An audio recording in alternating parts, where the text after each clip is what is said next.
Halo semuanya, salam jumpa. Seperti biasa teman-teman, kita di Pantai Cempai.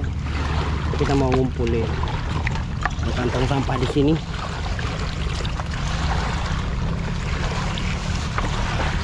Kita ambil yang deket-deket sini aja ya. Soalnya lagi pasang airnya.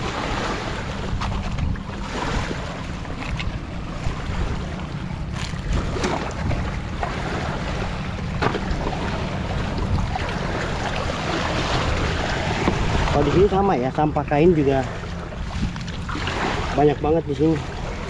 Nih, yang biasanya kalau kita mau ngangkut kita jemur dulu tuh. Ya kan, sampah kain, hutang aja ada di sini. Hutang Barendo.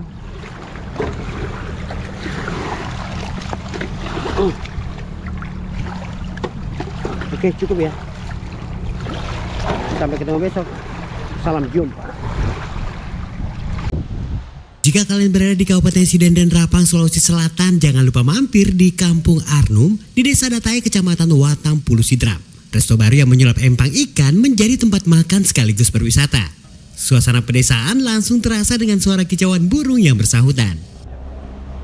Baik, saat ini saya berada di Kabupaten Sidan dan Rapang dan mampir ke Kampung Arnum, salah satu tempat makan terbaru di Kabupaten Sidan dan Rapang. Nah, katanya sih kulinernya enak, ada aneka jenis ikan dan makanan laut lainnya. Mari kita coba. Selain menu makanan yang beragam seperti aneka olahan ikan dan seafood yang enak, tempatnya yang sejuk dan beberapa wahana bermain juga menjadi daya tarik tempat wisata ini. Pengunjung bisa menyewa sepeda air ataupun motor ATV untuk memanjakan keluarga. Jadi wajar jika Kampung Arnum direkomendasikan untuk wisata keluarga. Meski baru dibuka awal Maret lalu, pengunjung sudah mulai berdatangan. Sambil menunggu pesanan makanan datang, beberapa pengunjung mencoba sejumlah wahana yang disiapkan. Salah satunya adalah sepeda air. Untuk mencobanya, pengunjung cukup membayar Rp25.000 untuk 20 menit pemakaian. Harga menu makanan dan minuman di Kampung Arnum ini juga terjangkau, mulai dari Rp20 hingga Rp35.000 per porsi. Disarankan berkunjung pada pagi ataupun sore hari, di mana pengunjung akan dimanjakan dengan kicauan burung liar yang bersarang di sekitar area Kampung Arnum.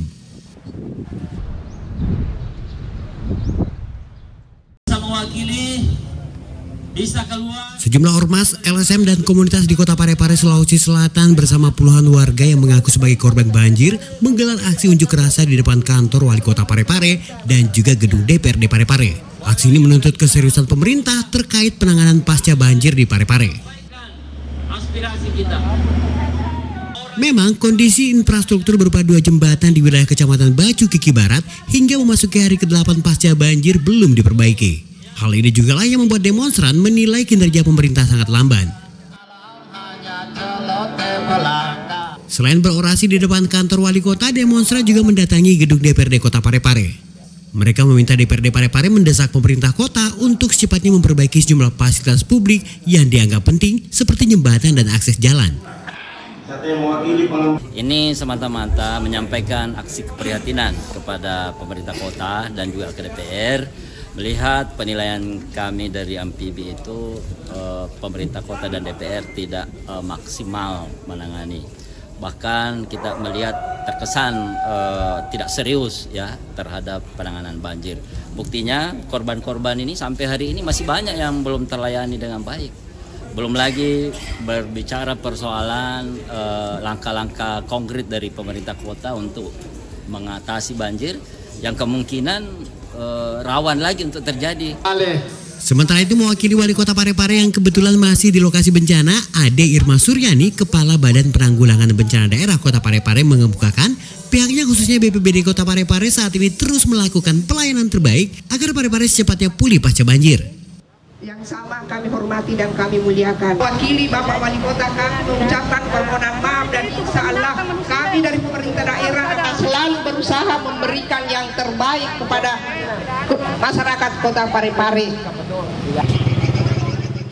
Selain gencar menyalurkan bantuan, pemerintah Kota Parepare saat ini memang terus berupaya melakukan pembersihan di wilayah terdampak banjir.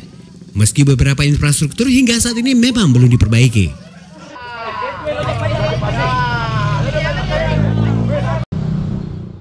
Di Parepare, Sulawesi Selatan memang terdapat banyak fasilitas publik yang dibangun pemerintah setempat untuk dijadikan warga sebagai tempat mengisi waktu luang. Dan ruang terbuka hijau seperti taman adalah fasilitas publik yang terbanyak.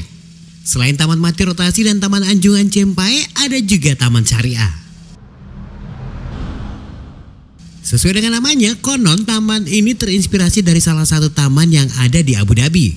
Di tengah taman terdapat tugu yang dihiasi dengan lapas Allah dengan kolam di bawahnya. Biasanya Taman Syariah ini ramai dikunjungi warga pada sore hari.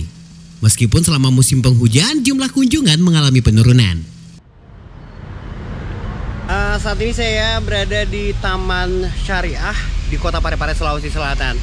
Salah satu taman keren yang sebenarnya diharapkan bisa difungsikan oleh masyarakat untuk melakukan kegiatan di tempat ini. Tapi selama memasuki musim penghujan, tempat ini memang jadi sepi. Kenapa? Karena tempat untuk berteduh itu masih minim ya. Cuman ada payung-payung kecil yang tersebar di beberapa titik, namun beberapa di antaranya udah bocor-bocor. Salah satu daya tarik Taman Syariah yang membuatnya berbeda dengan taman lainnya yang ada di Kota Parepare adalah keberadaan perpustakaan mini. Karena berada di lokasi Taman Syariah, otomatis buku yang ada di dalam perpustakaan ini didominasi buku tentang agama. Meski jenis buku bacaan lain juga disediakan. Baik, salah satu yang membedakan Taman Syariah dengan taman-taman yang lain yang ada di Kota Parepare adalah keberadaan taman baca ini. Tidak hanya buku yang dijajar rapi di sini seperti layaknya perpustakaan, tapi juga ada perpustakaan digital di mana pengunjung bisa mengakses bacaan melalui internet juga. Taman ini sendiri memang sedikit menyimpan kisah mistis. Itulah yang membuat kondisi taman ini berbeda 180 derajat saat malam hari. Memang sebelum menjadi Taman Syariah, lokasi taman ini adalah kawasan RSUD Andi Makassau Parepare yang gelap karena minim pencahayaan. Tepat di sudut kanan taman ini dulunya adalah bangunan kamar mayat. Karena lama terbengkalai, pemerintah setempat akhirnya melakukan pembenahan dengan membangun taman. Jika kalian penasaran dengan Taman Syariah ini, lokasinya berada di Jalan Ganggawa, Kelurahan Ujung Sabang, Kecamatan Ujung Parepare. Saat memasuki area taman, kalian akan disambut dengan sejumlah pohon kurma yang ditanam tidak jauh dari area kolam.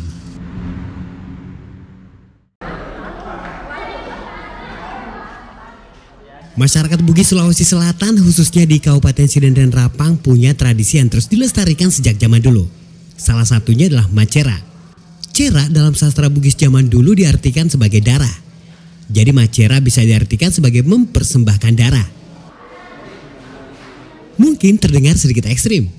Namun sebenarnya mengalirkan darah yang dimaksud adalah memotong hewan ternak seperti sapi, kambing, ataupun unggas untuk melengkapi prosesi macera ini. Seperti yang terlihat di Desa Bojoe, Kecamatan Watam, Pulau Sidrap. Ritual macera dilakukan dengan mengundang tokoh adat dan tokoh agama setempat untuk melakukan ritual ini. Baik, jadi di Kabupaten Sidendren Rapang itu ada ritual namanya macera. Macera ini biasanya dilakukan untuk mengawali suatu usaha atau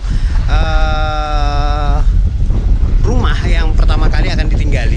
Nah, salah satu yang sementara digelar ini adalah macera pabere atau memulai aktivitas di salah satu pabrik gabah. Nah, ini namanya macera pabere, biasanya dilakukan sebelum pabrik ini difungsikan. Nah, ritual ini menjadi ritual wajib bagi masyarakat Bugis di Sulawesi Selatan. Ritual ini diawali dengan menyembelih seekor sapi. Darah yang pertama keluar ini dipisahkan dan diberikan kepada tokoh adat. Setelah melapaskan doa kepada Tuhan, sang tokoh adat kemudian mengelilingi pabrik sambil mengoleskan sedikit darah pada mesin yang akan digunakan pada pabrik tersebut.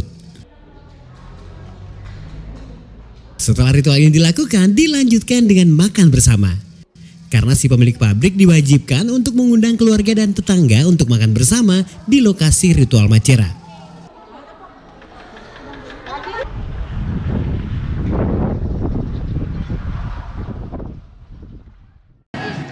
Tentu tidak bisa dipungkiri, kehadiran supporter di dalam stadion tidak hanya menambah keseruan dalam pertandingan sepak bola.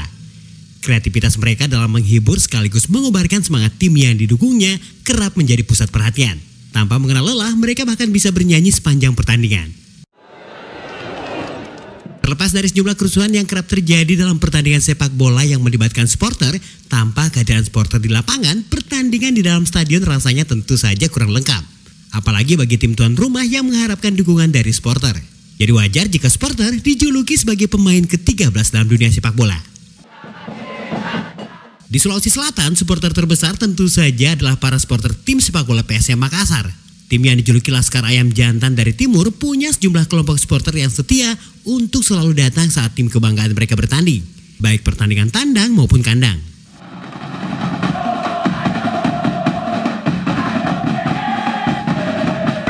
Tentunya kami dari supporter tentu sangat berharap untuk kompetisi kali ini PSM bisa memberikan terbaik, bisa meraih juara. Itu harapan kami dari semua masyarakat pencinta PSM, bukan cuma Makassar, bukan cuma kami, semua masyarakat Sulawesi Selatan yang mencintai PSM.